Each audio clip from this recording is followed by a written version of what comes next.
নূরপুর গ্রাম পঞ্চায়েত এলাকায় পানীয় জলের হাহাকার। কৃষি জমির জল নিষ্কাশনী ব্যবস্থা না থাকায় নষ্ট হচ্ছে প্রায় 200 কানি কৃষিযোগ্য জমি।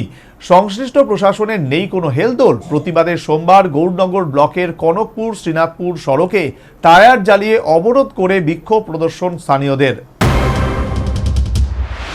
কৈলাসহর মহকুমা গৌরনগর ব্লকের অধীন নূরপুর গ্রাম পঞ্চায়েত এলাকার প্রায় 200 কানি কৃষিযোগ্য জমি প্রায় 6 মাস ধরে জলের নিচে। ফলে একদিকে যেমন চাষবাস বন্ধ, তেমনি গ্রামের গরু মহিষ সহ অন্যান্য গবাদি পশু লালন পালন করতে পারছে না গ্রামবাসীরা। এই জল জমার কারণ হিসেবে স্থানীয়রা জানান, পার্শ্ববর্তী ইছবপুর এবং কনকপুর গ্রামের জল ড্রেন দিয়ে চলে আসে নূরপুর গ্রামের কৃষিযোগ্য জমিতে। নূরপুর গ্রামে ড্রেন না থাকার ফলে এই জল নূরপুর গ্রামের কৃষিযোগ্য জমি প্লাবিত করছে। সমস্যা সমাধানের জন্য গ্রামবাসীরা স্থানীয় গ্রাম পঞ্চায়েত কর্তৃপক্ষ সহ মহকুমা শাসককে কয়েকবার মৌখিক এবং লিখিতভাবে জানানোর পরেও কোনো ধরনের পদক্ষেপ গ্রহণ করা হয়নি বলে গ্রামবাসীদের অভিযোগ। তাছাড়া নূরপুর গ্রাম পঞ্চায়েতের 2 নম্বর ওয়ার্ডের মহিমপুর গ্রামে প্রায় 1.5 বছর ধরে পানীয় জলের হাহাকার চলছে। প্রায় 1.5 বছর পূর্বে জল জীবন মিশন প্রকল্পে গ্রামে পাম্প মেশিন বসিয়ে প্রতিটি বাড়িতে জলের পাইপ দেওয়া হলেও আজ অবধি সেই পাইপ দিয়ে পানীয় জল সরবরাহ করা হয়নি বলে অভিযোগ।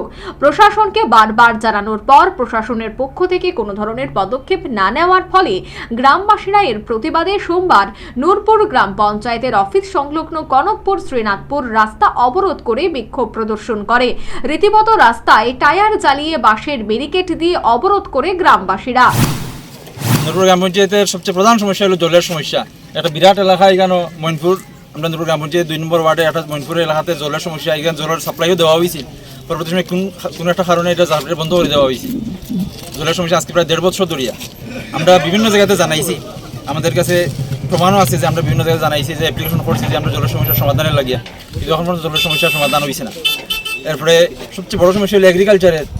এই প্রায় কয়েকশো খানি জমিন আপনি দেখাইতে পারেন, এদিকে যে ওভারফ্লোয়ের জলে দুইটা একটা হলো ইসুফপুরের, একটা হলো কনকপুরের ওভারফ্লোয়ের জলে এই এগ্রিকালচার জমিগুলো ডুবাই। রাস্তা অবরোধের খবর পেয়ে ঘটনাস্থলে ছুটে যায় কৈলাসহর থানার পুলিশ। অবরোধের ফলে পথচারী সহ নিত্যযাত্রীদের নাজেহাল হতে হয়। রাস্তার দুপাশে আটকে পড়ে বহু যানবাহন। অবরোধের খবর পেয়ে কৈলাসহরের পানীয় জল এবং স্বাস্থ্য বিধান দপ্তরের আধিকারিক নির্মল চন্দ্র বিশ্বাস অবরোধ স্থলে এসে অবরোধকারীদের সাথে দীর্ঘক্ষণ আলাপ আলোচনা করে জানান, আগামী 1 সপ্তাহের মধ্যে গ্রামে পাম্প মেশিন চালু করে প্রতিটি বাড়িতে পানীয় জল সরবরাহ শুরু করা হবে। সে সাথে কৃষিযোগ্য জমিতে জমা জল নিষ্কাশনের জন্য স্থানীয় পূর্ত দপ্তরের সাথে আলোচনা করে গ্রামে ড্রেন নির্মাণ করার জন্য ব্যবস্থা করবে। কৈলাসহরের পানীয় জল এবং স্বাস্থ্য বিধান দপ্তরের আধিকারিক নির্মল চন্দ্র বিশ্বাসের কাছ থেকে এই আশ্বাস পাবার পর গ্রামবাসীরা অবরোধ প্রত্যাহার করে। Bureau report, news vanguard.